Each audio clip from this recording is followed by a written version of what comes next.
mungkin dalam waktu dekat ini akan memasuki babak baru dengan pembahasan antara DPR dan juga pemerintah.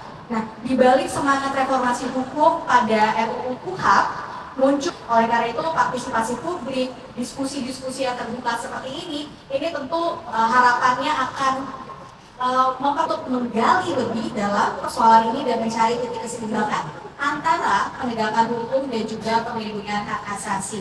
Sebelum acara ini kita mulai, proses penyelidikan itu dimungkinkan ada upaya paksa gitu.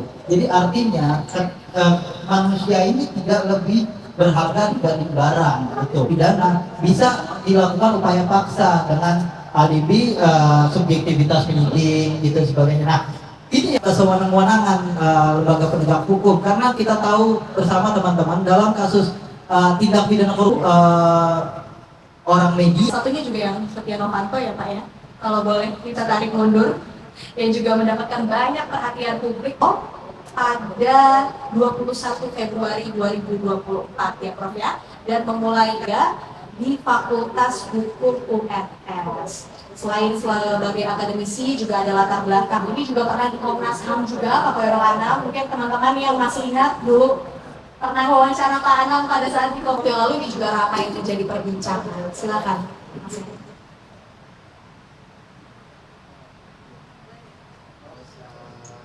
Penangkapan dan penetapan tersangka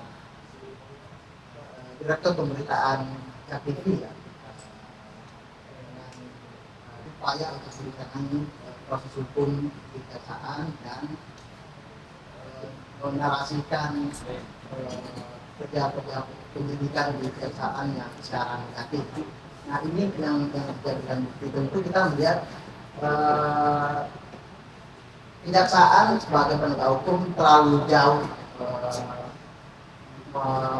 melangkah ya untuk menjadikan Direktur Pemberitaan KTV tersebut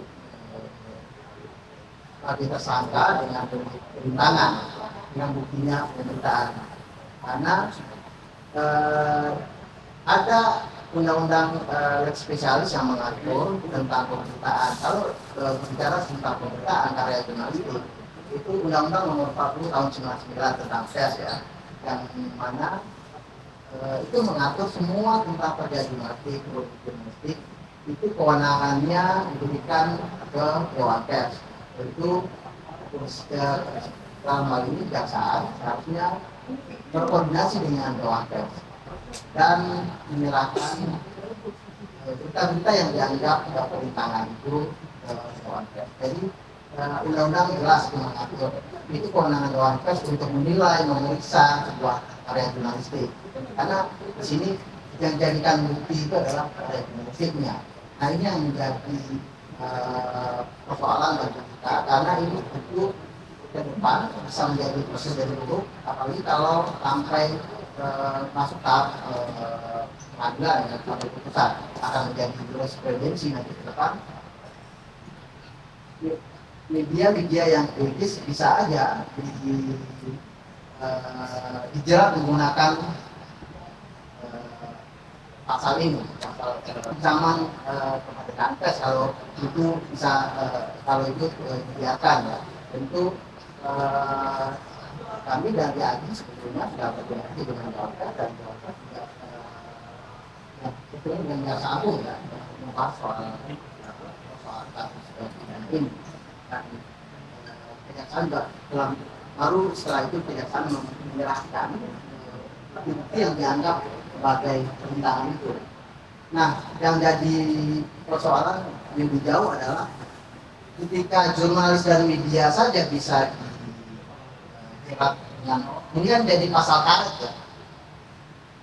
Bagaimana dengan masyarakat yang lain, masyarakat sipil yang lain yang tentu masyarakat punya hak untuk mengawasi proses penegakan hukum, punya hak untuk pengawasan proses penyidikan yang dilakukan oleh aparat penegak hukum. Nah, ini akan jadi berbahaya untuk kebebasan berpendapat, kebebasan berekspresi. Masyarakat hari ini menjadi alat untuk kita untuk membungkam suara kritis dari publik, karena kalau yang kasus berita yang bisa dijerat ini lolos ya, itu yang jadi perhatian kita yang bisa menjadi ancaman kebebasan pers dan kebebasan ekspresi dan berpendapat. Karena Presiden buruk untuk kebebasan pers dan kebebasan ekspresi berpendapat untuk masyarakat sipil ya. Nah ini ancaman yang menurut kami ancaman serius. Nah tentu kami bukan tidak pro dengan pemberantasan korupsi. Ya. Tentu mandat dalam kemerdekaan pers, mandat dalam undang-undang pers itu adalah salah satunya kita mendukung pemberantasan korupsi. Kita aji di konstitusinya dalam ADRT-nya juga mendukung pemberantasan korupsi. Nah, tapi pemberantasan korupsi ini kan yang kita tentu ini ya harus melihat pengawasan dalam tindakan publik. Nah ini yang perhatian kita. Oke. Nah, tadi kan dari sisi KUHP ini jika disahkan tanpa perlindungan khusus bagi jurnalis, ini sebenarnya membuka jalan kriminalisasi terhadap media yang menjalankan fungsi kontrol sosial atau enggak sih? Seperti apa? Nah itu sebagai bentuk kita mendukung penegakan hukum pemberantasan korupsi. Tapi kita juga perlu mengawasi proses penegakan hukum dan penggunaan pasal-pasal yang Pasal karet. Nah itu yang menjadi perhatian kita. Nah untuk di rancangan KUHP ini ada sejumlah catatan krusial yang perlu dijawab ya dalam kalau kami diaji bersama koalisi masyarakat sipil ada 9 masalah krusial sebetulnya, dan sebelumnya sudah kami sampaikan setelah bertemu 2 pekan lalu dengan Ketua Komisi 3. Jadi Aji diundang 2 pekan lalu oleh Ketua Komisi 3 DPR RI bersama beberapa organisasi masyarakat sipil dalam koalisi itu. Dan dalam pertemuan itu setelah itu juga kami sudah sampaikan 9 masalah krusial yang harus dijawab dalam KUHP ini.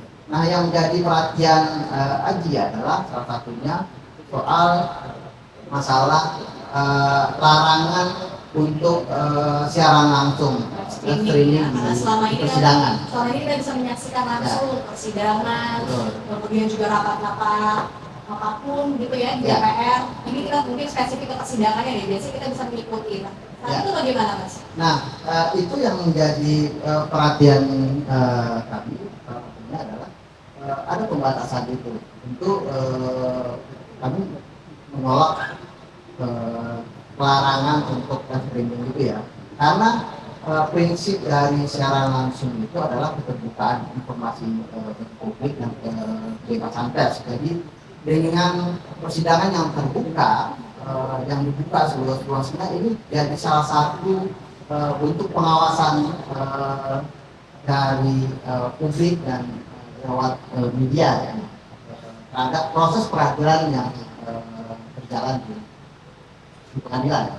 Nah itu yang menjadi visinya kita menolak untuk pasal ini ya. Yang pertama. Terus yang kedua adalah masalah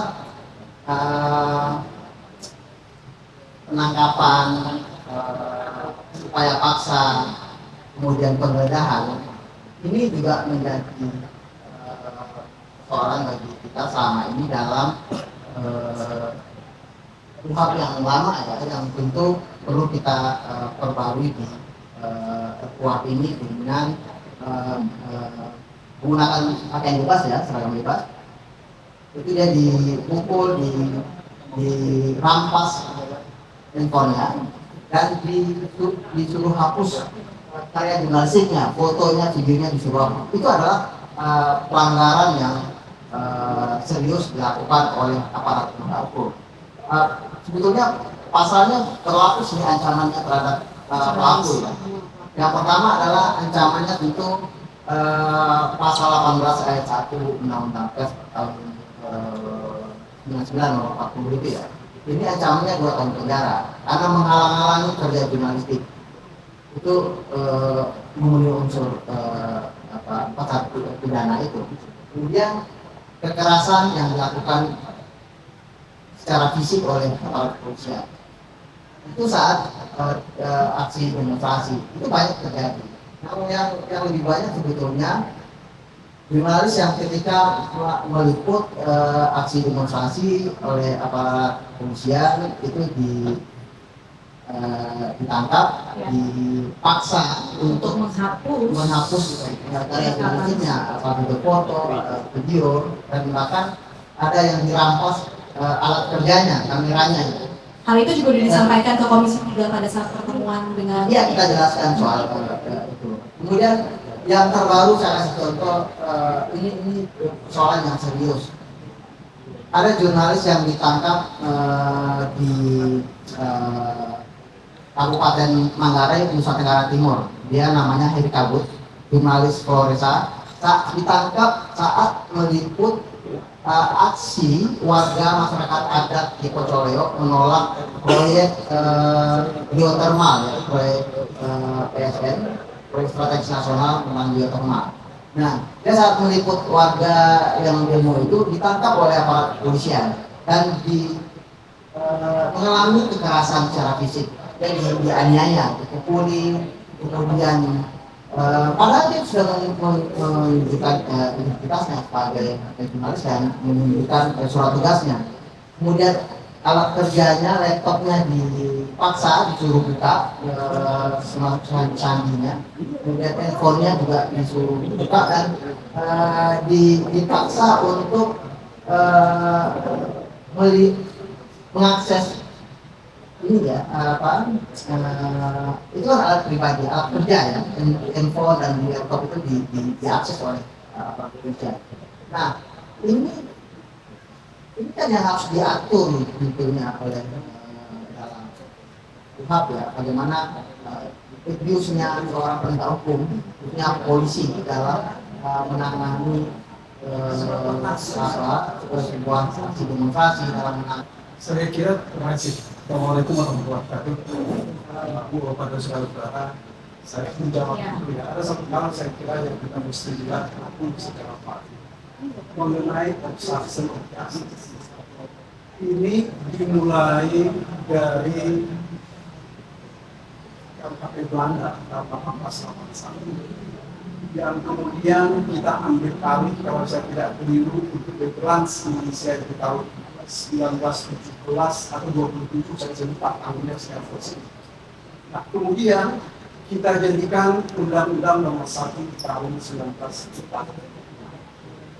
Apa yang ingin saya sampaikan dengan sedikit mengungkap itu, ada satu perbedaan yang cukup mendasar antara KUHP Belanda dengan KUHP yang kita lakukan di Indonesia mengenai obstruction of justice.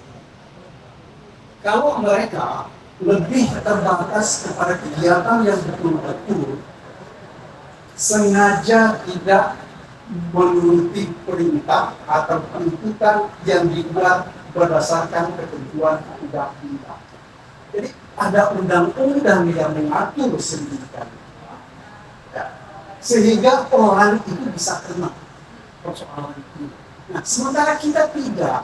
Kalau kita lihat misalnya obstruction of justice terkait dengan perkara korupsi, itu dengan sengaja mencegah, merintangi atau menggagalkan secara langsung atau tidak langsung penyidikan, penuntutan dan pemeriksaan di sidang. Apa ukurannya sekarang ini? Yang merintangi langsung tidak langsung itu seperti apa?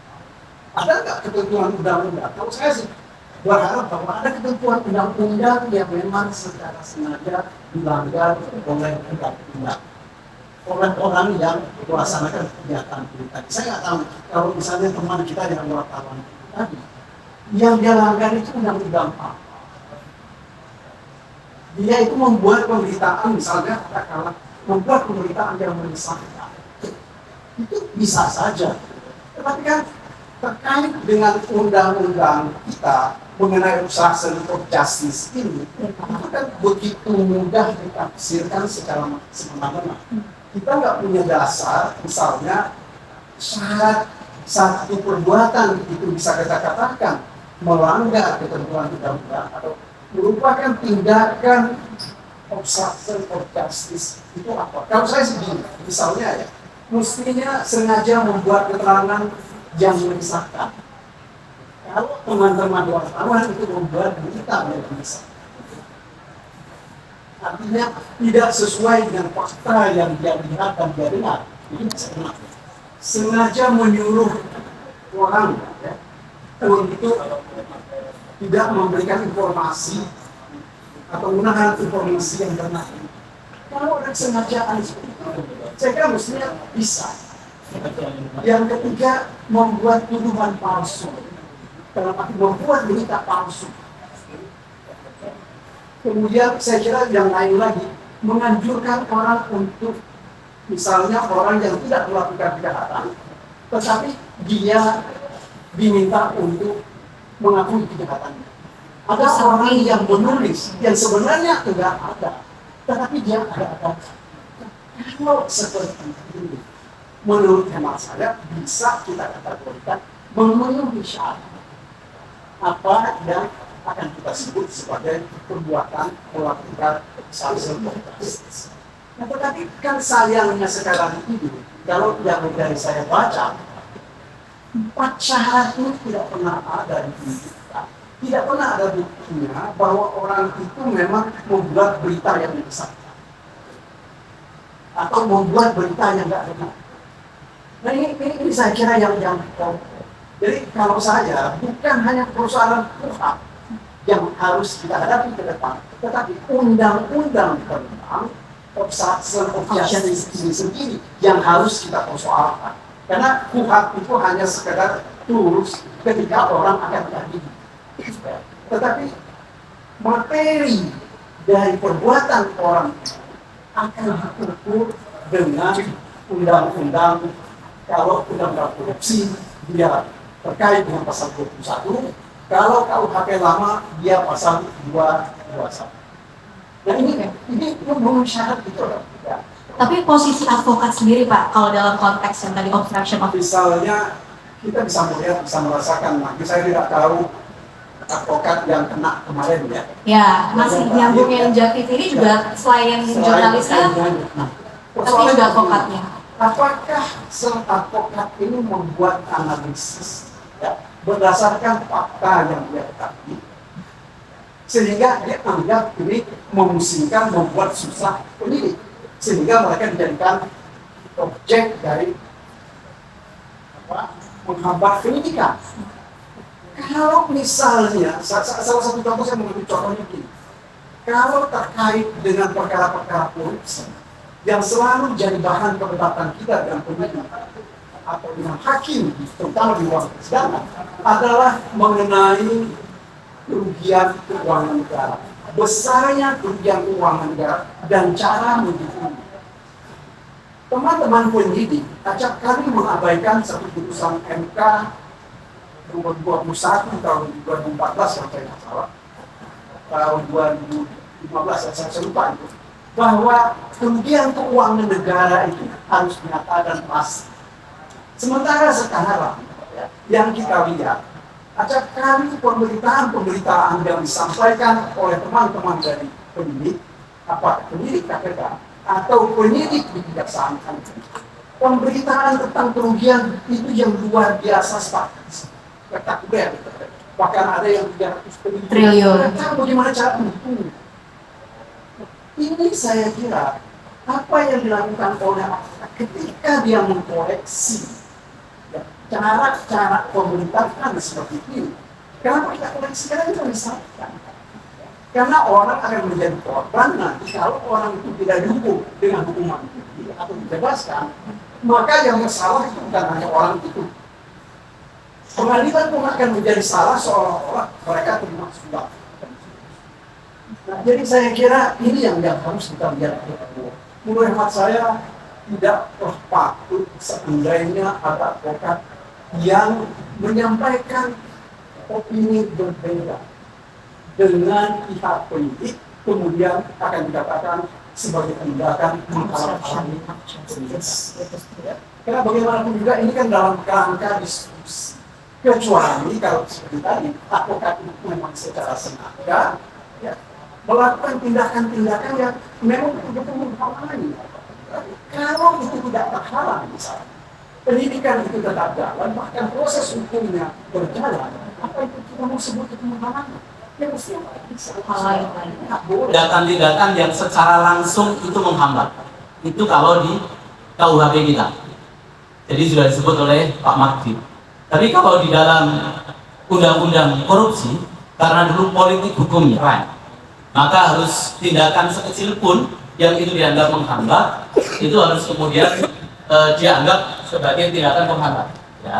Nah, norma yang ada di pasal 21 yang berbeda dengan pasal 221 KUHP tentang obstruction of justice, ini adalah di situ ada perbuatan langsung strict and non-strict, tidak langsung, yang dapat menghambat. Nah, ini problemnya. Tidak langsung itu yang bisa menerjemahkan siapa? Kan tentu bukan advokat, bukan masyarakat, tentu adalah penyidik. Nah, didasarkan pada apa? Pada alat bukti yang cukup. Nah, alat bukti yang cukup apa? Alat bukti yang cukup itu berdasarkan kita mengkonfirmasi, satu ada pemufakatan jahat. Pemufakatan jahat untuk kemudian menghalang-halangi prosesnya. Ya, ada pemufakatan jahat. Nah, pemufakatan jahat itu ada dua. Yang kedua, alat bukti yang lain adalah nah, yang tidak kita oke. Saya bersepakat dengan Mas Erik.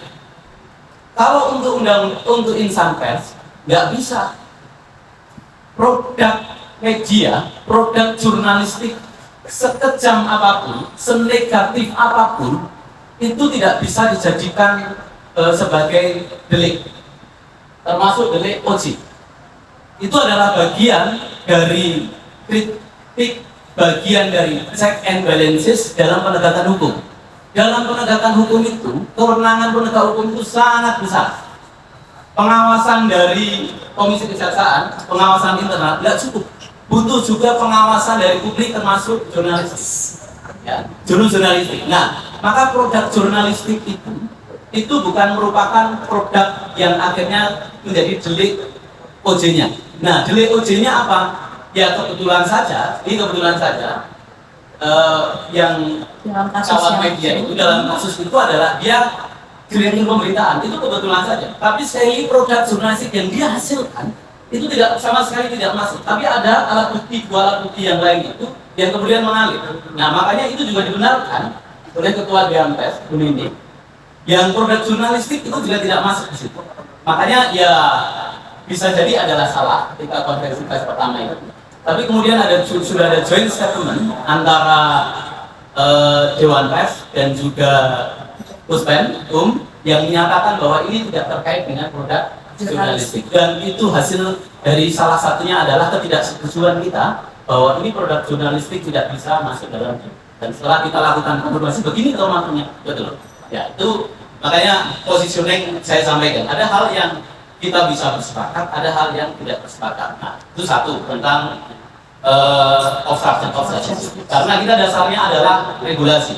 Regulasi itu yang tadi Undang-Undang Tipikor pasal 21 dengan pasal 221 KUHP lama kita itu beda.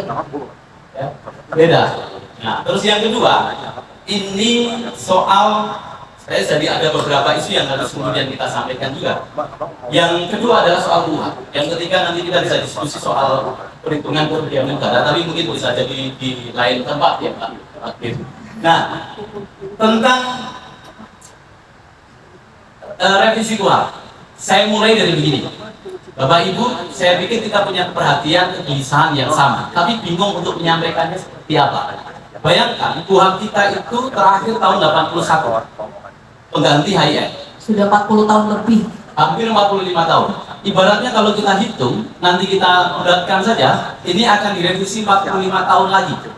Jadi kalau sekarang umur kita 40, nanti kemungkinan akan direvisi umur kita 85 tahun. Kita semua ini bukan bisa jadi nanti generasi anak-anak kita, cucu kita, bukan orang yang ngerti sama hukum. Mungkin sekarang kita bisa berdalih, oh saya bisa beralibi pasal ini, pasal ini. Tapi satu ketika anak cucu kita jadi korban. Ya, jadi korban yang tidak tahu sama sekali itu. Lalu ketika anak cucu kita itu menanyakan, Pak Magdir, Mas Erik, Pak Anam, dulu ketika ada revisi KUHP kemana aja? Ya, kenapa tidak kita ketika ada revisi yang 45 tahun sekali itu tidak memberi masukan yang positif? Nah, apa kemudian kegelisahan itu? Mari kita kasih masukan yang positif. Nah, itu masukan pertama, gagasan saya pertama. Gagasan kedua adalah saya setuju dengan pendapatnya Ketua Komisi 3, Pak Habibur Rahman. Ya, beliau itu mengatakan dengan sangat membanggakan saya. Kebetulan Pak Habibur Rahman itu adalah alumni S3-nya di UNS, sehingga saya bangga. Ya. Saya kebetulan di UNS, ya. Kebetulan saya salah satu pengisinya ketika itu. Dan beliau gagasannya cukup bagus tentang head speed di undang-undang ITE ketika itu. Dan salah satunya sekarang di challenge dan berhasil. Kan? Nah, Pak Habibur Rahman itu mengatakan bahwa revisi KUHP ini bukan hanya pemindahan atau penambahan atau penguatan kewenangan lembaga penegak hukum satu ke yang lainnya. Tetapi revisi KUHP itu, Pak Habibur Rahman mengatakan adalah perubahan sistem. Oke, sistem itu kan hal yang mendasar, bukan hanya soal tambal sulam pasal. Tambal sulam pasal bisa jadi menjawab persoalan-persoalan taktis yang terjadi sekarang, misalnya soal relasi antara penyidik dan penuntut umum, itu persoalan taktis yang kalau hanya dijawab dengan menjawab problem itu diselesaikan dengan alas sekarang, tidak ada perubahan sistem, maka itu sama saja menurut saya omong kosong. Dan saya membaca, polisi saya baca baik draft dari DPR RI ataupun timnya dari pemerintah yang sudah saya baca, saya belum melihat ada gagasan yang betul-betul 100% KUHP baru kita ini adalah mengarah pada perubahan sistem. Saya belum mengarah ke sana. Misalnya salah satu contoh ini tadi yang disebut Pak Masjid tadi, soal pengacara dilarang bicara di luar persidangan. Nah, apa kemudian kalau kita bicara perubahan sistem? Nah, kalau kita bicara KUHP itu adalah ruh dari KUHP dan undang-undang pidana yang lain. KUHP ibaratnya adalah bodinya, hukum material tubuhnya, tubuh tanpa ruh, tubuh tanpa jiwa, mati. Jadi untuk menemukan kebenaran yang benar-benar material, maka dipakai hukum acara. Hukum acara ini adalah KUHP ini, sehingga arti pentingnya sangat bagus. Arti pentingnya KUHP ini sangat-sangat penting, ya, sangat-sangat penting. Nah, kenapa kemudian diganti? Pertanyaannya, diganti karena sistem-sistem dalam KUHP itu sudah tidak affordable lagi dengan KUHP baru kita tahun 2003. Kan kita sudah ada KUHP Undang-Undang Nomor 1 tahun 2023. Itu sudah tidak sama lagi, tidak sejalan.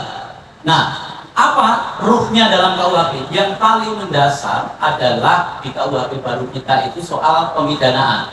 Pemidanaan itu dulu dari retributif, sekarang menjadi korektif, rehabilitatif, dan restoratif.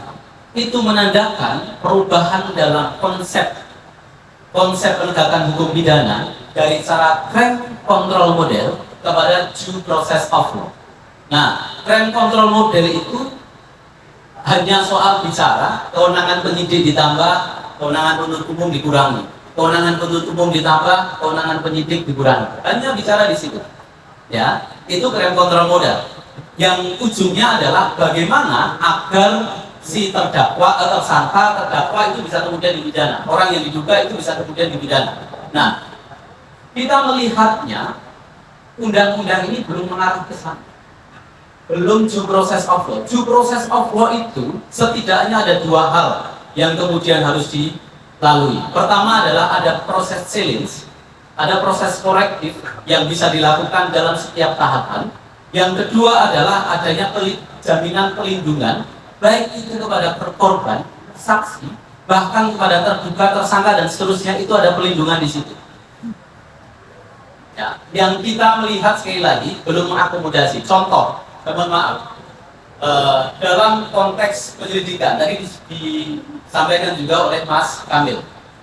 Dalam konteks penyelidikan itu bisa melakukan penahanan meskipun itu ada kata-kata penyidik, seizin penyidik. Tapi jangan salah, pasalnya itu, babnya itu ada di penyelidikan sudah. Ini tahapannya sudah terpisah. Yang sering dikatakan juga oleh Pak Wamen bahwa KUHP kita itu menganut diferensi fungsional yang pemisahan kewenangannya itu jelas. Penyidikan di polisi, penuntutan di kejaksaan, dan kemudian di pengadilan itu di proses terakhir. Di negara lain, di negara-negara lain, baik itu common law maupun civil law, pemisahan seperti ini yang secara tegas itu sudah tidak modern. Ya, tidak modern. Iya, ya makanya saya sampaikan, KUHP kita itu baru menjawab persoalan lapangan saja, belum kemudian menjamin ada perubahan sistem yang begitu mendasar. Misalnya kita bicara soal hubungan relasi antara penyidik dan penuntut umum. Hubungan itu didasarkan pada bolak-baliknya perkara ke-19 dari penyidik ke penuntut umum. Sebagai contoh nih, kasus Pohot. Penuntut umum berkeyakinan Pohot itu jangan disidik dengan pemalsuan, Duren 3. Tapi sidiklah dengan korupsi. Coba bayangkan, Pohot, lurah Pohot itu sudah katanya sih, itu sudah siap kok mengembalikan 48 M. Lurah mana? Ya, yang sanggup mengembalikan 48 miliar. Dan itu lurah mana? Ngapain jadi lurah kalau kemudian dia punya duit 48 miliar gitu. Saya dosen sampai mati kayaknya. Itu juga ambil susah untuk kemudian dapat duit seperti itu. Nah, makanya yang seperti ini ya, kalau versinya penyidik problemnya dari penuntut umum. Versinya penuntut umum, problemnya ada di penyidik. Nah, problemnya kan begitu. Oke. Nah, problemnya di situ. Tapi kan ini harus kita solusi, bukan hanya kemudian kita menjawab salah satu problem di salah satu institusi dengan kemudian menambah kewenangan di satu institusi dengan mengurangi Jangan sampai hanya memindahkan kewenangan ataupun kekuasaan itu. Nah, mungkin Pak Khairul Anam, bagaimana Kompolnas melihat bagaimana potensi perluasan kewenangan penyidik dalam revisi KUHP yang bisa membuka perpindahan kewenangan aja, Pak? Ya, pertama-tama saya mau disclaimer dulu ya. Disclaimer lagi dulu, oke Pak. Nah, disclaimernya ini lebih luas, juga mata khususnya Komnas HAM. Karena KUHP itu nafasnya juga harus nafas apa kalau diatur hukum acara, hukum formil itu untuk memastikan bahwa hak siapapun terlindungi, korban, saksi, tersangka dan sebagainya. Ya, dan kontrol bagaimana penggunaan kewenangan penegakan hukum itu yang pada titik tertentu esensinya bisa merampas hak orang, ya, itu juga tidak dilakukan secara semena-mena. Nah, dalam konteks itu penting untuk kita letakkan. Nah, yang pertama saya ingin ngomong begini. Ini ada draft bulan Maret ya, paling terakhir. Kalau kita bandingin dengan draft sebelum-sebelumnya atau dengan KUHP yang sekarang, saya ngomong yang positif dulu dalam konteks hak asasi manusia. Ada tema-tema yang sebenarnya lumayan positif. Apa aja tuh, Pak? Misalnya soal spesifik bagaimana menghadapi perempuan, baik dia saksi, tersangka, dan sebagainya ada. Oke, walaupun tidak detail begitu, ya. Kalau detail nanti malah undang-undang TPKS-nya malah terlaku. Itu satu. Yang kedua, teman-teman disabilitas itu juga diatur di sana. Karena berbagai persoalan itu ketika teman-teman disabilitas berhadapan dengan hukum itu langsung macet itu. Di mana baik dia sebagai pelaku, sebagai korban, sebagai saksi itu banyak persoalan. Di sini diatur. Walaupun tidak izin, sekali lagi tidak izin. Yang berikutnya lansia misalnya. Nah, itu juga diatur, tidak ada.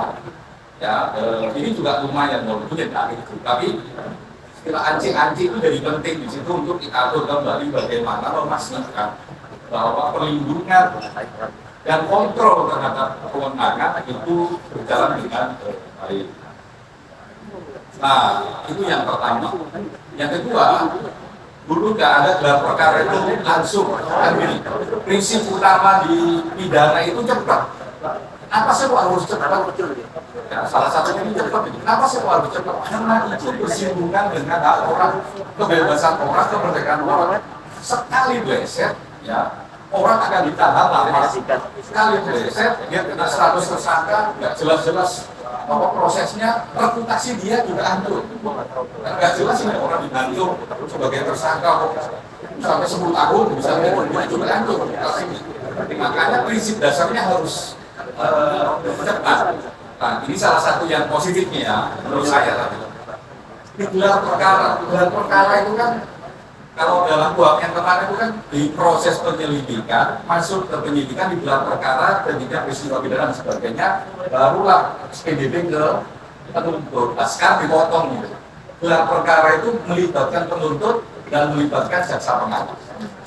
Jadi menurut saya itu juga penting dalam konteks kecepatan ya.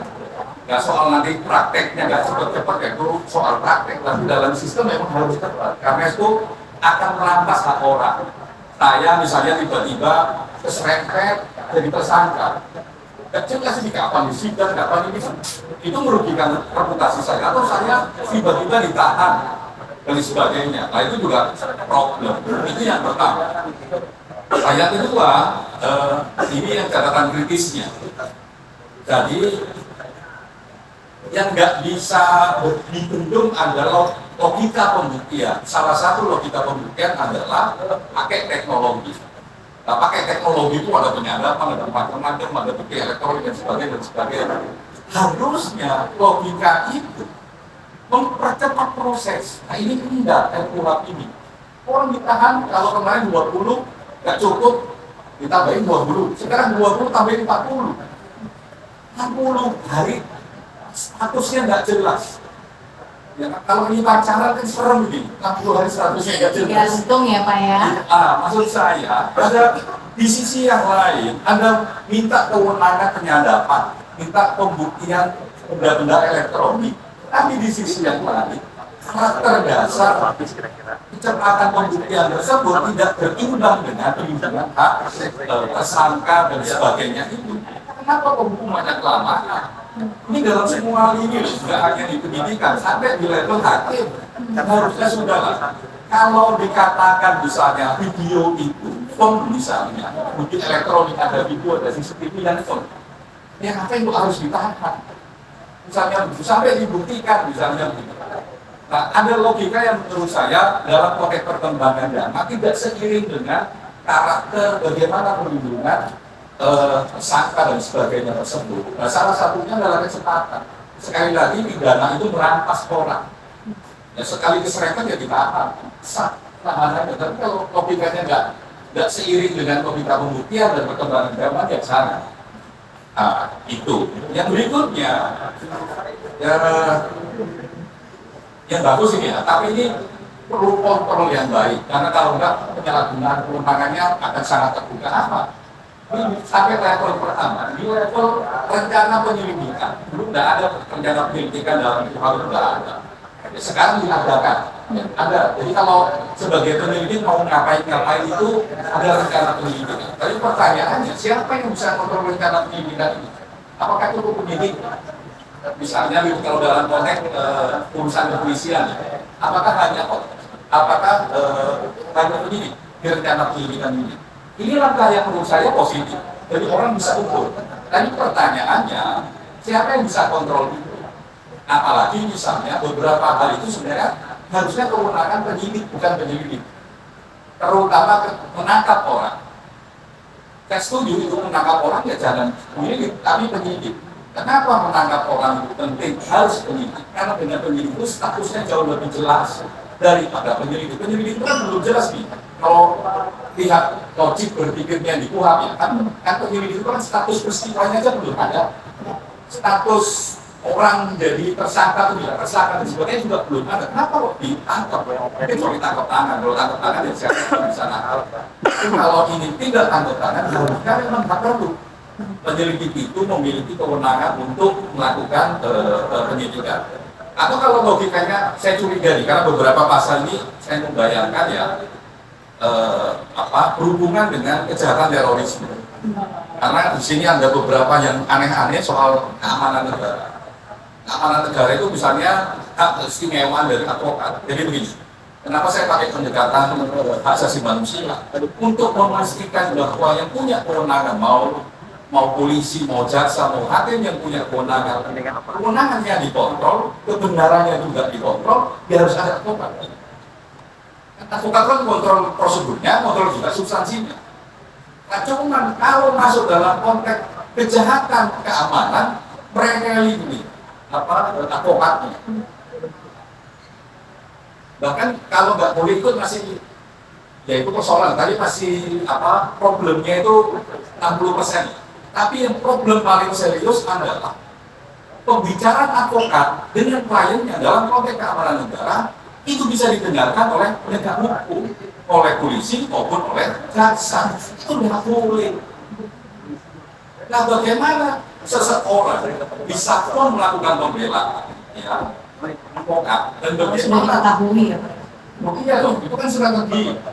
Ya, bukan berarti misalnya, kan advokat itu kan mengungkapkan, kan advokat itu dalam doktrinnya adalah profesi yang baik, opsium nobile, profesi yang mulia, karena memastikan hak tersangka juga didapatkan dan memastikan penggunaan kewenangan juga terkontrol, kan begitu nih sebenarnya. Nah, kalau di level pembicaraan antara advokat sama klien, harusnya memang itu tertutup apapun masalahnya. Ini sudah dikasih kewenangan penyadapan masih kurang. Ditambah lagi sekarang pada saat pemeriksaan juga infonya akan bisa dipasang kamera juga Pak, CCTV dan sebagainya. Kalau yang dipasang CCTV dan sebagainya itu tindakan yang baik. Dulu di Kuhap nggak ada, sekarang harus ada. Ya, dulu itu yang oke-nya kan ya Pak ya? itu positif. Kalau dulu perintahnya di Perpol, sekarang perintahnya di undang-undang, itu bagus. Ya, itu nggak ada hubungannya dengan yang tadi saya ceritakan advokat. Karena advokat ketemu sama klien kan bisa di kantornya klien, bisa di rumahnya klien, bisa di kantornya advokat, bisa di mana saja. Yang itu terserah advokatnya, terserah kliennya. Nah, itu yang memang nggak boleh, itu harus terlindung apapun kejahatannya. Ini kan nanti nggak bisa diungkap. Ini juga kewenangan penyadapan. Nah, tapi kalau misalnya kejahatan keamanan negara itu dalam konteks bisa mungkin dengan teroris. Di undang-undang teroris itu penyadapan 1 tahun, Pak Bro. Bisa diperpanjang 1 tahun. Ya, jangankan yang bisa berarti agak betul capek sebenarnya. Karena 2 tahun. Masih ada intervensi menangani itu. Sebentar lagi. Saya kok dalam konteks pelindungan saksi dan korban dan terutama juga tersangka, masih dulu kan kita berdebat saksi mahkota itu kan apa maksudnya? Saksi mahkota kan nyerempet dengan orang hak untuk ingkar, ya, macam-macam, ada Miranda Rule, ada macam-macam dalam konteks hukum acara ya. Tapi hak untuk ingkar itu hak untuk tidak dibuktikan dan hak untuk melakukan pembelaan diri. Nah, terus kok ada saksi mahkota kan mesti. Itu yang menurut saya juga problem. Tolong dilihat. Ini yang saya agak harus kita diskusikan dengan teman-teman jurnalis problemnya. Yang tadi bisa disebutkan sama Aji. Sekarang web streaming kayaknya nggak akan bisa. Bahkan nggak hanya live streaming yang nggak akan bisa. Tapi saya setuju kalau yang satunya ini. PSK jangan diumumkan. Kan RKUHP ini yang baru ini PSK tidak diumumkan karena diumumkan itu memframing bahwa dia sudah bersalah. Apalagi dengan simbol-simbol dia sebagai orang yang bersalah. Nah, yaitu ini sebelum dia diputus bersalah ya jangan dikirim ke dia. Nah, ada satu instrumen di hak asasi manusia itu spesifik ya soal independent of judiciary. Salah satu tema dalam independent of judiciary adalah trial by the pers. Itu memang dilarang. Nah, pengejawantahannya apakah nggak boleh live streaming? Apakah nggak boleh apa-apa? Dalam banyak praktek menurut saya. Mungkin live streaming memang nggak boleh, tapi media boleh hadir di situ untuk merekamnya, mencatat, tetapi tidak live streaming. Ada logika di situ sebenarnya. Kalau saya membaca beberapa artikel hak asasi manusia ya, Karena memang di tahapan-tahapan proses itu kebenarannya juga masih diuji. Nah, kalau itu nggak training misalnya terus-menerus, Aku jadi penggiringan. ya media memang tugasnya adalah menciptakan opini publik. Nah apa? Saya nggak suka mengatakan penggiringan, tapi saya lebih suka adalah kontestasi Yang menggiring maksudnya publik yang menyaksikan, Pak. Bukan. Saya lebih suka menggunakan kata kontestasi, mengungkap kebenaran yang ada dalam pengadilan itu. Ya, tidak semua orang memahami prosesnya. Makanya biarkan teman-teman media yang di sana, yang tahu konteks, mengikuti sejak proses awal sampai proses akhir, bisa memberitakan. Akses kepada pengadilannya harus dibuka 100%, tapi tidak referensi. Saya pendapatnya begitu. Nah, tapi yang bisa di live streaming, ya putusannya, atau jadwal prosesnya. Boleh, misalnya diputuskan ya, boleh ada live streaming. Itu kan kalau udah putus, membaca putusan kan jelas dari ujung apa argumentasinya. Itu ketika proses, media 100% harus ada di sana dan boleh melakukan itu. Jadi menarik ya, Itu terakhir ini gara-gara Erik tadi ngajak kopi saya di sana. Ini tantangan bagi Tori 3 Mei. Ini tantangan bagi teman-teman jurnalis karena Erik tadi menyebut satu kasus judi. Terus kasus yang lain adalah kasus pembakaran kantor TV di Medan sana. Nah, salah satu terduga pelakunya ya meminimasi Membakar rumah wartawan. Membakar rumah wartawan yang ada Sumatera Utara. dua-duanya lah. Ini karakternya menyerang kediaman jurnalisnya wartawan. Ya salah satu terduganya, walaupun ini belum jelas ya, tapi katanya sih terduga katanya aparat militer. Pertanyaannya kok nggak jalan? Nah, ketika nggak jalan, diuji kebenaran dugaan ini harusnya kan di pengadilan. Nah, ini penting untuk kita lihat pasal di sini, walaupun saya nggak terlalu setuju di pasal ada soal koneksitas ini. Tapi penting untuk kita baca pasal koneksitas. Problem serius koneksitas itu mundur banget. Ya, nggak mundur banget lah. Ada kemajuan kalau di KUHP yang lama, di aturan yang lama, koneksitas harus langsung izin jaksa agung. Ini enggak, koneksitas bisa langsung antara penyidik sama polisi militer, antara jaksa penuntut dengan auditor, bisa langsung berhubungan. Nah ini bukan soal itu.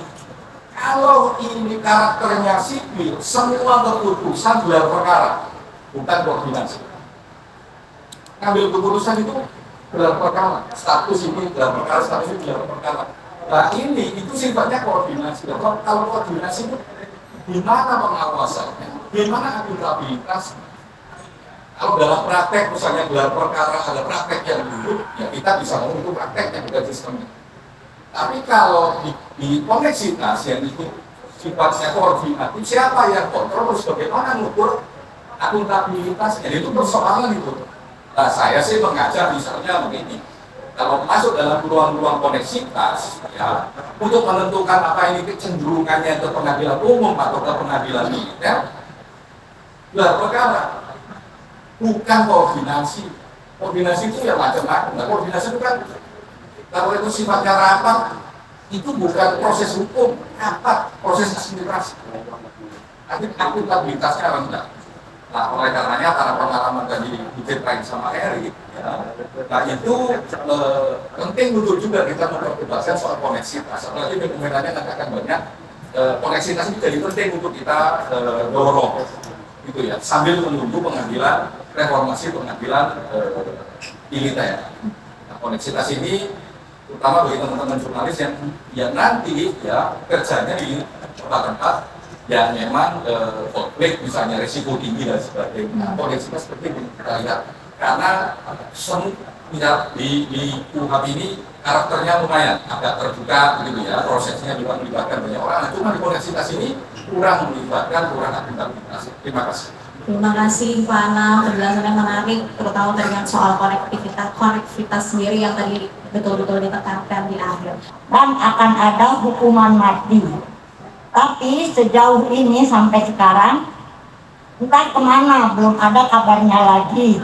Memiskinkan koruptor itu. Terima kasih. Ibu Tati tadi ya. Saya kira begini, ada satu hal yang kita harus sadari bahwa orang itu tidak boleh dihukum melebihi dari kejahatan atau kesalahan. Nah, framing bahwa koruptor harus dihukum mati ini sesuatu yang menurut hemat saya bisa diframing jahat. Karena cukup banyak ya, orang-orang yang kita sebut sebagai koruptor itu mereka dianggap bersalah meskipun mereka tidak mendapatkan apa-apa. Ini terkait dengan apa yang kita sebut bisnis judgment rule.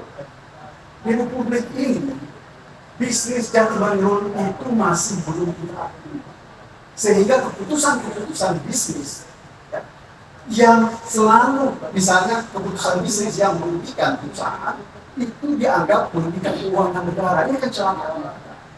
Mestinya, ya, kalau sudah ada bisnis judgment rule yang kita taat dan kita anggap itu sebagai sesuatu yang sah, maka keputusan manajemen meskipun itu rugi tidak serta merta akan dianggap salah, apalagi dikatakan korupsi. Makanya saya termasuk orang yang berharap sih sebenarnya, karena kami sedang menguji itu sebenarnya. Pasal 2 ayat 1 atau pasal 3 Undang-Undang Tipikor ini harus diberi syarat. Ketika orang membuat kebijakan itu dilakukan secara salah karena dia disuap. Kalau orang mengambil kebijakan dengan itikat baik dan itu rugi, misalnya akibatnya ya mestinya nggak bisa dihukum orang seperti itu. Jadi apalagi kalau mau dihukum mati. Saya kira kalau hukuman mati itu, ya saya termasuk orang yang tidak setuju dengan hukuman mati. Kecuali perkara pembunuhan. Itu pun ada batasnya. Kalau keluarga mengampuni, saya juga termasuk orang yang tidak setuju dengan hukuman mati. Jadi sekali lagi kalau kita berangan-angan, misalnya banyak sekali sekarang ini dibicarakan bahwa koruptor harus dihukum mati. Itu saya termasuk yang tidak setuju. Kenapa? Karena belum tentu dia bersalah. Cukup banyak perkara-perkara korupsi yang dianggap merugikan keuangan negara itu. Kalau kita telisik lebih jauh, ya, itu kesalahan administrasi. Belum tentu ada kerugian. Jadi jangan terlalu mudah, Bu. Saya kira yang mari kita lihat ke depan ini bahwa kemiskinan itu memang betul harus dilakukan, tapi kan ada batasannya oleh ketentuan undang-undang kita bahwa harta orang yang korupsi itu hanya bisa dirampas sesuai dengan yang dia ambil.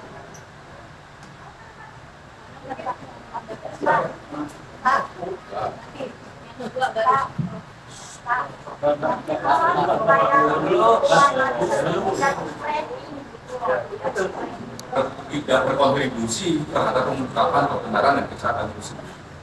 Narkoba misalnya jaringannya nggak bisa diungkap. Kalau korupsi misalnya jaringan korupsi juga nggak bisa diungkap kalau dia segera dimatikan. Ada saksi-saksi yang sebenarnya jauh lebih berat ya, dari hukuman mati. Dan yang paling penting dalam dunia perdebatan di asasi manusia, bukan ketika salah mengambil keputusan, salah mengambil bukti, salah mengambil keputusan karena misalnya sistem peradilannya tidak kredibel, terus orang mati, terus gimana dia membela, terus bagaimana dia menghidupkan kembali untuk melakukan pembelaan, itu tidak ada jawaban. Makanya pilihannya hukuman berat, tidak hukuman mati. Kalau saya, tapi ini kan kita sudah mengukuhnya, hukum acaranya. Nah sebenarnya begini, kalau tadi ada ketakutan misalnya ini gimana posisi media kalau mencari news gitu ya, berita di pengadilan atau hubungan dengan advokat dan sebagainya. Saya kira kalau advokat memang harus punya kebebasan karena itu satu-satunya hak yang bisa digunakan oleh tersangka, saksi dan sebagainya untuk membela dirinya. Dia jangan dibatasi, kecuali advokatnya memang melanggar kode etik. Advokat itu sendiri dinyatakan melanggar ya silakan aja. Ya kalau itu melanggar terus pidana dan sebagainya. Ini kan ya advokat sama jurnalis itu kan sama-sama profesi. Cuma jurnalis lebih istimewa, ya kan? Mau jalan pakai berkas dulu nih. Kalau berkas nggak ngasih lampu hijau, proses penyidikan nggak akan jalan. Tapi kalau advokat langsung itu Pak Bro, adalah sama-sama profesi. Kan harusnya nunggu dulu dong putusan dewan etiknya. Dan sama dengan dewan etik yang ada di dewan pers. Karena apa? Kalau misalnya jurnalis itu disebut sebagai pilar demokrasi, advokat ini pilar kebenaran, dia bisa uji. Makanya fungsi advokat itu memastikan haknya korban, ya, memastikan hak tersangka, termasuk juga kontrol terhadap penggunaan kewenangan yang punya potensi abuse terhadap kewenangan tersebut. Siapapun itu, mau polisi, mau jaksa, mau hakim, kontrolnya ada di advokat. Kalau ruang advokatnya dibatasi, ya susah.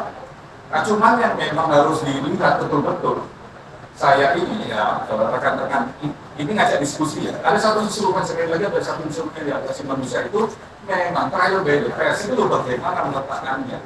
Kalau tadi case-nya adalah streaming terus-menerus, kok saya nggak setuju. Tapi kalau jurnalisnya ikut dari ujung ke ujung, silakan, nggak boleh ada yang ganggu. Karena jurnalisnya akan tahu konteks, bisa menulis, bisa bikin berita juga tahu konteks. Kalau orang nggak tahu konteks, tidak ada ribut ini. Nah, itu ya menurut saya titik tengahnya ya. Nah, terakhir sebenarnya tadi dikatakan ini advokat kalau ada saksi, ada tersangka cuma mendengarkan, kalau melihat saja atau dan mendengarkan gitu. Kata mendengarkan itu mengaji. Dulu cuma melihat saja kalau saksi. Mendengarkan itu maju. Maksud saya kita objektif lah. Ya dulu di Polri itu tidak ada. Kita kalau dampingi saksi kalau kasusnya lagi tegang-tegang gitu ya nggak boleh ngapa-ngapain. Ya bahkan cuma melihatnya mendengarkan aja enggak. Nah sekarang ada kata mendengarkan itu artinya punya kewajiban. Ya penyidik itu tidak boleh nuduh-nuduh, tidak boleh ngarahin dan sebagainya. Sehingga pengacara bisa kontrol. Kalau yang dibayangin pengacara bisa langsung diskusi di tempat itu, mengatakan kamu punya hak untuk menolak, kamu punya hak untuk tidak menjawab. Itu kan karena dia mendengarkan, nggak hanya melihat. Nah dulu kritiknya itu pengacara itu melihat, nggak boleh mendengarkan sehingga dianggap nggak mengganggu ini advokat. Nah ini perjuangan teman-teman. Ya advokat-advokat ini tidak hanya melihat tapi juga mendengarkan. Kalau dengan mendengarkan kita bisa bilang, ini kamu punya hak untuk apa? Untuk tidak menjawab. Ini merugikan dan sebagainya itu boleh. Bahkan boleh tidak tahu. Boleh. Saya nggak mau diperiksa. Boleh lah. Di sini kalau orang nggak mau diperiksa, nggak diatur secara detail. Kalau orang nggak mau diperiksa, ya bikin berita acara perolahan pemeriksaan kan nggak boleh. Atau pembuktian itu tidak hanya keterangan saksi, pembuktian itu banyak alat bukti yang lain, apalagi sekarang zaman elektronik, siapa yang bisa melawan video? Misalnya kalau ini teman-teman jurnalis senang yang Semarang kemarin, wah begini kita video di depan Alfamart lewat semua. Kan nggak ada orang yang bisa melawan video, asalkan video betul ya, kira kayak CCTV original itu kan nggak bisa melawan. Karena apa yang kita capek-capek orang di pasar-pasar ngaku dan sebagainya, katanya menurut saya nih, pandangan saya di KUHP yang sekarang, kata mendengarkan itu kemajuan. Karena dulunya cuma melihat. Jadi kalau mendaki dia suruh lihat, nggak boleh ngapa-ngapain. Nah karena ini mendengarkan, dia punya hak untuk mengatakan ini nggak bisa dijawab. Karena itu juga di sini juga boleh mengatakan tidak menjawab, juga boleh tersangka itu boleh tidak menjawab dan sebagainya, boleh menolak untuk diperiksa juga boleh ya dibikin acara penolakannya. Itu semua bisa dilakukan kalau advokatnya mendengar. Terima kasih. Dan demikian itu fungsi pers yang diatur dalam undang-undang pers itu yang harus kita jalankan. Selain fungsi pers ini kan selain menyebarkan informasi sebagai edukasi dan hiburan, yaitu kontrol sosial, mengontrol berjalannya roda pemerintahan dan kekuasaan. Itu yang harus kita jalankan dengan setiap apapun yang menjadi celah pelanggaran, ya, termasuk masukan-masukan partisipasi publik yang itu perlu kita kawal ya, sampaikan termasuk untuk masukan di RKUHP ini. Banyak persoalan perbaruan sistem hukum yang itu kita media punya peran besar dan peran penting untuk mengawal itu dan menyampaikan ke publik dan pemerintah dan DPR ya dalam studi itu. Nah, kemudian apa lagi soal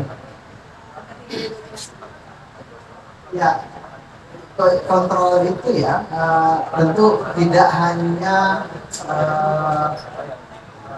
narasi tunggal yang didominasi oleh pihak tertentu yang kita sampaikan ya. Ini perlu narasi-narasi yang dari berbagai perspektif yang membangun itu yang kita sampaikan dan kita kawal dalam pemberitaan ya. Itu fungsi yang seharusnya sudah berjalan sebagaimana kita menjalankan tugas profesi ini yang diatur dalam kode etik jurnalistik. Jadi ada 11 pasal kode etik jurnalistik yang itu harus menjadi pegangan betul-betul oleh jurnalis ya, mengawal apapun itu regulasi kebijakan yang diciptakan oleh pemerintah dan legislatif ya. Itu peran yang harus kita jalankan karena media jurnalis ini kan kita dipinjamkan oleh publik sebagai mata dan telinga ya untuk mengontrol proses jalannya pemerintahan dan semua kebijakan yang dibangun. Itu yang perlu kita jalankan. Ya, terima kasih. Mungkin Prof. Puji bisa menambahkan bagaimana agar dugaan-dugaan adanya dominasi total dalam pembahasan suatu RUU itu bisa terhindar. Ya, saya mengutip kata-kata Gus ya, bukan kata-kata saya, Anda bisa cari di Google. Negara otoriter modern itu bukan negara dengan sistem monarki, tapi negara yang menggunakan instrumen hukum untuk memenjarakan rakyatnya. Itu bukan kata-kata saya ya, sekali lagi Anda bisa cari Google gitu. Nah, tapi saya yakin Pak Prabowo tidak akan begitu. Saya yakin. Kedua juga, saya melihat arah yang dilakukan Pak Habibur Rahman Ketua Komisi 3 ini dibanding kemarin dengan Undang-Undang TNI, ini menurut saya jauh lebih terbuka. Ya, jauh lebih terbuka. Buktinya kita sudah dapat, timnya juga sudah dapat, segala macamnya lebih terbuka. Terus teman-teman dari aktivis sosial juga sudah diundang gitu. Hanya kemudian kan masivitas undangan ini, masukan ini harus kemudian lebih dikembangkan, termasuk kegelisahan saya dan kegelisahan anda ini. Biasa berharap juga teman-teman Iwakum kegelisahan hari ini apa, kirim surat saja. Kalau misalnya Iwakum khusus sendiri belum diundang, kirim surat kepada Pak Ketua Komisi 3, masukan kita ini misalnya soal web streaming misalnya kan. Ya gagasan Pak Anam bagus, cuman mungkin Iwakum punya gagasan yang lain, jadi kita kebebasan kan sidang menyatakan terbuka, masa nggak boleh gitu kan. Yang tidak boleh itu kan ketika kita live streaming, ketika kita mengutip, menyajikan produk jurnalistik, tapi kita mendapatkan pesanan tertentu dalam konteks misalnya ya kayak OC itu misalnya, itu kan yang nggak boleh. Dan itu kan nanti di etik mungkin kan sudah ada 11 pasal. Sudah ada 11 tes. Nah, sudah ada 11 hal yang tidak boleh dilakukan dan itu clear menurut saya. Nah, itu bisa kemudian dikirim. Kedua, jadi saya menyoroti itu positif, saya pikir Ketua Komisi 3. Hanya memang perubahan sistem ini yang kita harapkan sebenarnya lebih mendasar. Kita melihatnya belum terlalu mendasar, baru menjawab beberapa persoalan. Persoalan kemarin advokat belum masuk, kita masukin. Perlindungan terhadap ini belum masuk, kita masukin. Nah, harusnya kemudian kita tumbuhnya di hulu nih, memulainya di hulu, di hilir nih ya, memulainya di hilir, bahwa ketika perlindungan terhadap saksi, korban, termasuk tersangka dan segala macam, paling hilir itu apa sih? Nah, terus kemudian kebutuhan penegakan hukum apa sih? Nah, ini yang kemudian yang dikomunikasikan. Titik temu antara kebutuhan penegakan hukum dan kemudian perlindungan HAM itu yang kemudian menjadi produk KUHP ini. Karena meskipun nanti, mohon maaf nih, oh ada undang-undang kekhususan sendiri, ada undang-undang kekhususan sendiri yang melindungi ini. Itu bisa di-challenge, dasarnya KUHP, bisa di-assersi, dasarnya KUHP. Ini kan jadi repot gitu kan. Nah, oleh karena itu KUHP ini harus kita pastikan, menurut saya ya, mumpung sekarang ini saatnya, jangan kemudian kita menunggu bahwa jangan kita berargumentasi ada undang-undang khusus yang lain, tapi ini sedetil mungkin, sehilir mungkin, sebisa mungkin kita pastikan. Termasuk kemudian, misalnya mohon maaf nih, gagasan dalam gelar perkara, ini positif untuk mempercepat menjawab persoalan. Tetapi kemudian itu belum menjawab tentang perubahan sistem yang mendasar. Perubahan sistem yang mendasar itu misalnya kita bicara soal tunggakan perkara yang banyak. Data dari teman-teman MAPI, UI misalnya, itu kan dari teman-teman MAPI itu kan ada ribuan, puluhan ribu kasus yang kemudian tidak balik ke penuntut umum dengan berbagai persoalan. Sementara KPI-nya penuntut umum ini ke pengadilan, KPI-nya penyidik hanya kemudian melimpahkan. Nah, kalau hanya dijawab dengan gelar perkara dan hanya gelar perkara tadi misalnya kan yang datang itu di klausula itu adalah penyidik, pengawas penyidik, penuntut umum, pengawas penuntut umum, ahli. Forumnya adalah forum penyidik yang mengadakan. Mengadakan adalah forum penyidik. Tidak ada forum advokat terlibat di situ. Tidak ada forum advokat terlibat di situ. Nah, ini kan hanya sebenarnya perluasan komunikasi saja dengan dominasi tentu karena ini yang mengadakan salah satu institusi, ini institusi. Nah, maksud saya ketika kemudian ini perubahan sistem yang mendasar, perubahan sistem itu diambil dari mana? Perubahan sistem itu bisa diambil satu kalau dalam kita teori pembuatan peraturan perundang-undangan itu, satu dari prinsip, dari values. Yang kedua adalah dari norma yang kemudian menjadi obligatif yang memerintahkan ini kemudian untuk kemudian dibuat. Nah, norma yang memerintahkan KUHP ini dibuat salah satunya adalah dari KUHP. Nah, dalam KUHP itu pasal 132 penjelasannya itu clear. Yang namanya penuntutan itu adalah proses peradilan yang dimulai sejak penyidikan. Harusnya ini jadi satu saja. Polisi, jaksa tanpa harus kemudian satu di atas, satu di bawah. Dalam proses penyidikan, penyidik tetap kepolisian, ya, tetap kepolisian. Penuntut umum tidak kemudian terlibat secara langsung dalam proses penyidikan, tapi bisa kemudian bersama-sama. Seperti dalam contoh Gakumdu dalam undang-undang pemilu. Nah, itu bisa berjalan efektif, bisa kemudian mempercepat. Nah, kita bicara soal peradilan yang cepat juga misalnya. Ada juga problem di situ. Di situ ada namanya Korpas. Kita ngomongin soal data. Data koordinator pengawas penyidik. Penyidik itu kan ada penyidik Polri, disebut penyidik utama, penyidik PNS, dan penyidik tertentu. Penyidik PNS, penyidik tertentu itu dibuat karena spesialisasi tertentu dan ada putusan MK yang mengatakan bahwa polisi bukan satu-satunya penyidik tunggal. Nah, ini harus kemudian diatur dalam satu sistem. Nah,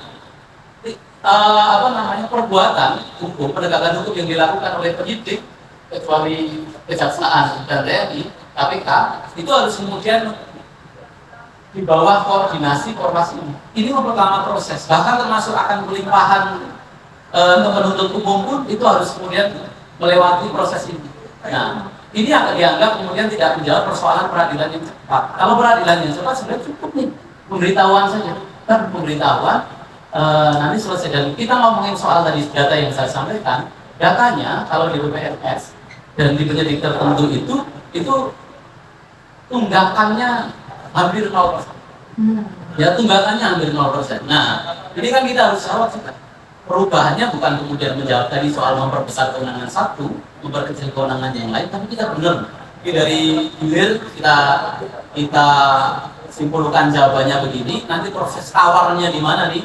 Nah, proses tawarnya, tapi batu pijakannya adalah perubahan sistem, bukan hanya soal menjawab persoalan-persoalan yang sifatnya taktis. Terima kasih Pak penjelasannya, luar biasa sekali. Mungkin bisa kasih tepuk tangan surat maupun teman-teman yang lainnya untuk diskusi lebih lanjut terkait RUU KUHP ini. Terima kasih sebesar-besarnya kepada rekan-rekan media, peserta, dan seluruh pihak yang mendukung terselenggaranya acara ini. Untuk selanjutnya sebagai bentuk penghargaan, luar biasa, tepuk tangan. Terima kasih banyak Mas Erik, waktu publik pada hari ini.